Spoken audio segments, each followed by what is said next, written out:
The fall of X is upon us, and as the ashes of Krakoan society have left 250,000 mutants stranded, a war on Mars, sinister clones Nimrod and Moira at the helm of a plot to frame mutants as threats and menaces. Via Orcus, one woman is rediscovering old skills, old swords, and an old codename, Shadowcat. This week, we're diving into one of the best X characters ever created, Kate "Kitty" Pryde. I'm Dan Umpton, and this is the Doomcast.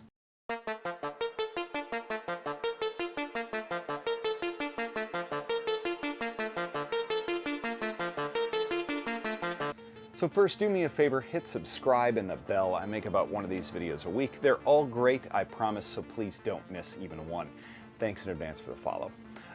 So this deep dive is long overdue and full of current spoilers close to the end of Fall of X. So if you're not current, just skip the last 2 minutes.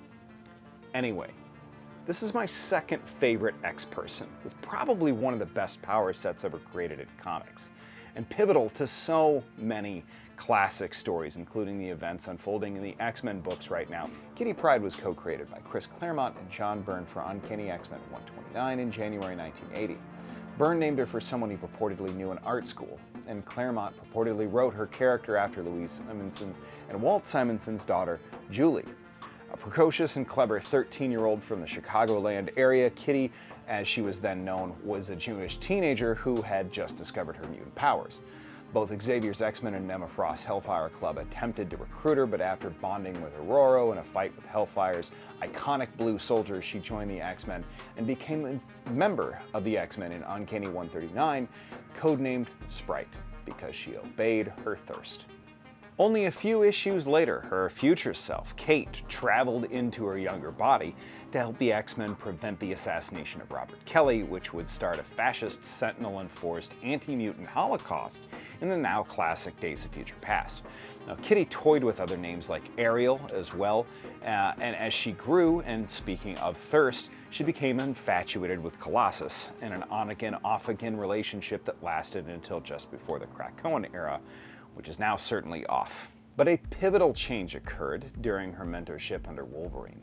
In the Kitty Pryde and Wolverine miniseries, she was possessed by the spirit of Ogun, a legendary ninja master who, despite being evil and a demon, imparted his entire knowledge of ninjutsu to her before he was exorcised. This, coupled with Kate's power set, makes her incredibly formidable. Which, let's dial that in.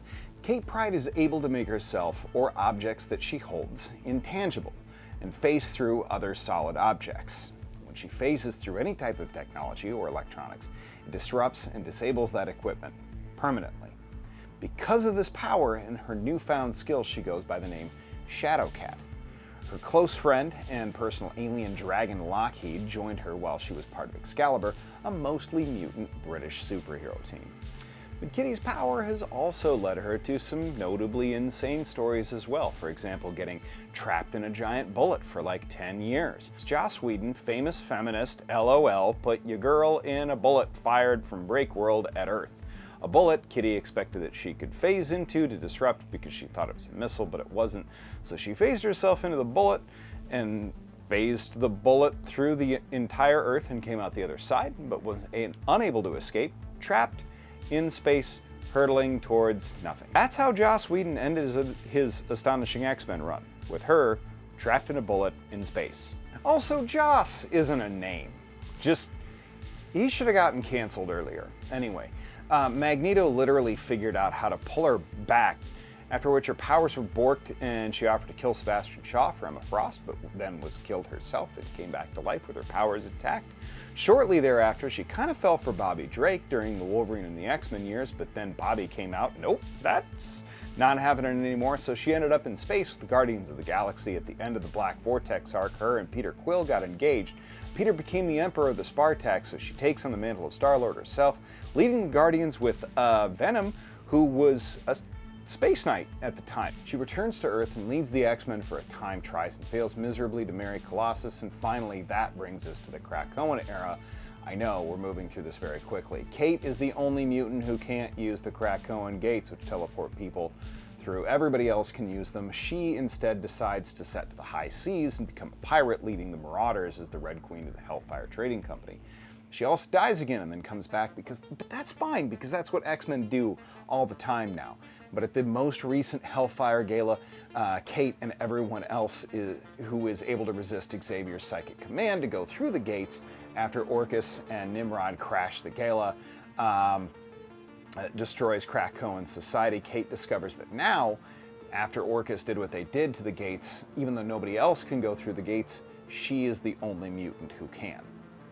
She figures this out by falling through a gate into the Jerusalem embassy of Krakoa, where Orcus's AIM soldiers try to arrest her, at which point she goes full-on Tenshu Shinobi Ninja Scroll on their asses in the hardest way.